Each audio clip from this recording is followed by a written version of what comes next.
Ovada London BBC саламатсыздарбы. Элер алчыда спорт жаңлыктары менен тааныштырып Эрмек Максутова.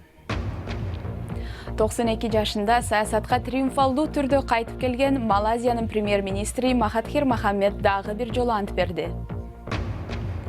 Маниланын толуп калган абактарында сот ишин күтүп жаткан кишилер көп. Кызыл жылдыз орденин 72 жыл күткөн улуу ата мекендик согуштун ардагери Каратай Уметов жөнүндө. Элди таң калтырган жеңиштен кийин Махатхир Мохаммад Малайзиянын премьер-министри катары ант берди. Ал бийликтен кеткенине 15 жыл болгон. 92 жаштагы саясатчы дүйнөнүн эң улгайган, шайланган лидери болду. Инаугурация өткөн королдук сарайдын сыртында миңдеген малайзиялыктар желектерин көтөрүп майрандап жатты. Махатхирдин жеңиши 60 жылдан бери бийликте турган коалициянын аякташы болду. Бүгүн Малайзиянын эли күтпөгөн жерден жаңы саясий күч бийликке келгенине күбө болду. Бирок ал жүз алар үчүн тааныш. Малайзиянын өткөн кылымдагы эң ири саясатчысы Махатхир Мохаммад 92 жашында 60 жыл бою бийликте үстөмдүк кылып келген партияны жеңип, бийликке кайтып келиши дүйнөнү таң калтырды. Ал премьер-министр катары ант берүүгө дагы даяр экенин билдирди. Ошондой эле өзүнө чейинки премьердин чуулгандуу иш жүргүзүүсү ага эскертүү болууда. Биз өч алууну көздөбөйбүз. Биз мыйзамдын күчүн калыбына келтирүүнү каалайбыз. Бийликтен кетип жаткан премьер-министр Назип Разак үчүн бул шайлоо чоң сокку болгонун жашырган жок. Ал шайлоочулардын талаптарын жана парламенттик демократияны эске алууну убада кылган. Бирок сынчылар ал тескерисинче зыян алып келгенин айтууда. Бул аймактарда демократия акыркы кезде уктап жаткансыган. Бирок бул аптада Малайзиянын эли өзгөрүүлөрдү самап, ал адатты артта калтырганы көрүнүүдө. Филиппиндин президенти Родриго Дутертенин баңгизатка каршы согушунун натыйжасында миңдеген баңгизат колдонуучулар жана аны саткандар өлтүрүлгөн. Аны менен бирге 2 жылдын ичинде 120 миң киши камакка алынган. Алардын көбү сот ишин күтүп абакта жылдап отурушат. Маниланын борбордук абагы 1800-жылы испандардын алдында курулган. Ал түрмөгө 800 киши батат. Бирок учурда бул түрмөдө 5500 киши кармалууда. Жүздөгөн адамдар кезеги менен уктайт. Түн ортосунда орун калбай калат. Тар жана абак жетпеген абактар кургак учуктун жайылышына түрткү болду. Өткөн жылы жугуштуу илдеттердин саны 40%га өскөн. Чабал сот системасынан улам. Абактар жыктолгон. Сот иштери өтө жай жүрөт. Денис Гарсия түрмөдө эң узак мөөнөт отургандардын бири. Ал уурулук кылган үчүн 16 жылдан бери абакта отурат. Мен 20 соттук укууга бардым. Ушунчалык көп убакыт короду. Судьялар алмаша берет. Ушул жерде өлөт окшоймун. Түрмөнүн башкармасы өкмөт баңгизатка каршы согуш баштагандан бери абакта отургандардын саны 30%га өскөнүн айтууда.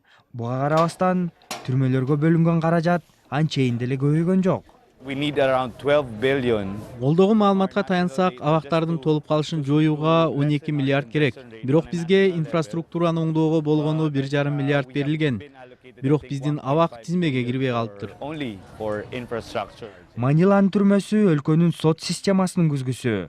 Бирок өкмөттүн баңгизатка каршы күрөшүнүн натыйжасында камакта отургандардын көбү эркиндикте жүргөндөн көрө абакта өздөрүн коопсуз сезерин айтышууда. Сиз көрүп жаткан BBC, эми күндүн башка кабарларынын тизмеги. Израиль менен Иран бири-биринин аскердик базаларына кол салып, АКШ Иранды провокация кылды деп айыптады. Израиль өткөн түнү жооп кылып, Ирандын Сириядагы базасына каршы аба чабуулдарды жаадырды. Эл аралык коомчулук эки тарапты тынчтанууга чакырууда. Түндүк Корея бошоткон 3 америкалык жаран президент Трампка ыраазычылыгын билдирди. Трамп аларды Вашингтондогу аскердик аба базасында тосуп алган. Ак үй бул 3 жарандын кое берилишин июнь айында пландалган саммиттин алдындагы жакшы кабар деп сыпаттоодо. Саммитке Түндүк Кореянын лидери Ким Чен Ын менен АКШ президенти Дональд Трамп катышары күтүлүүдө. Калифорния АКШда биринчилерден болуп, жаңы имараттардын баарында күндүн кубатын чогуткан панелдерди орнотмой болду.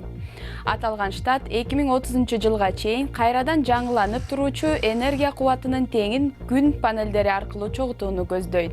Калифорния бул тармакта эң ири керектөөчүгө айланды. Бирок жаңы үйлөрдүн баасы кескин көтөрүлөт деген коркунуч жаралды.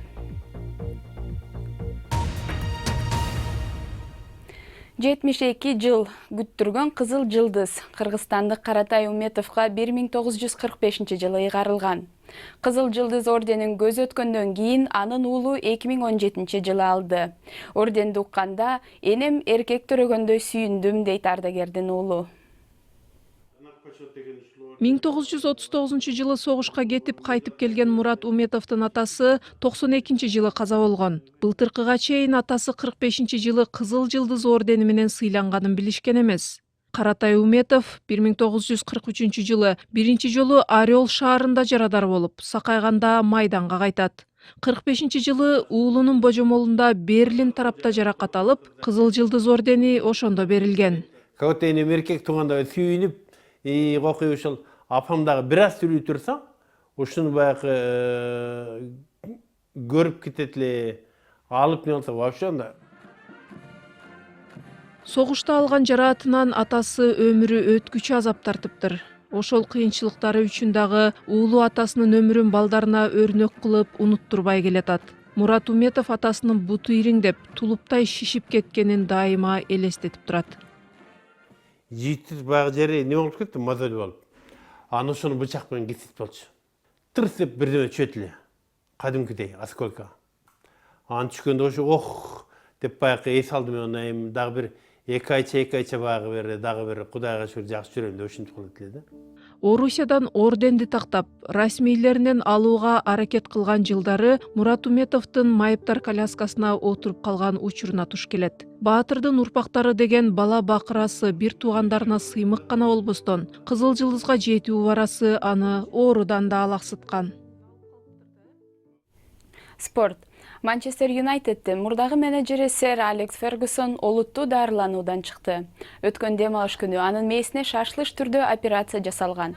76 жаштагы сэр Алекс сакайып кеткиче бейтапканада болоору айтылууда. Манчестер Юнайтед мурдагы жетекчисине жакшы колдоо көрсөтүп, анын үй бүлөсү ыраазы болгонун айтты. Хаддерсфилд Челси менен оюнда тең чыгып Премьер-лиганын дагы бир сезонуна катышмай болду. Натыйжада Свонзи даражасы төмөндөп калышы мүмкүн жана Челсинин эмки сезондун Чемпиондор лигасында ойноо үмүтүн жок кылып коюшу ыктымал.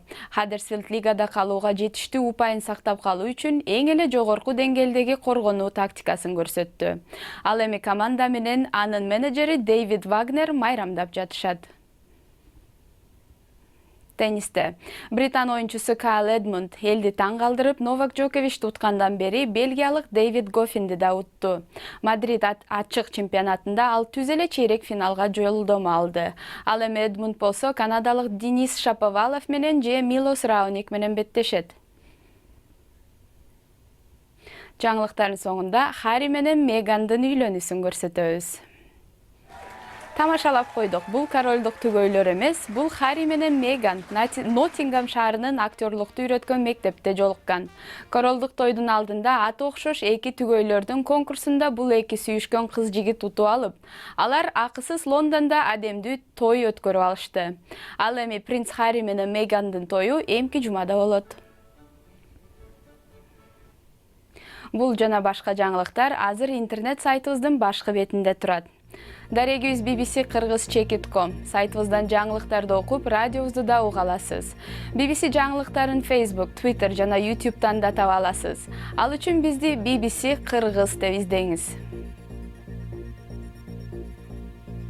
Сиздер менен мен Эрмек Максут болдум. Эфирде кайрадан жолукканча саламатта калыңыздар.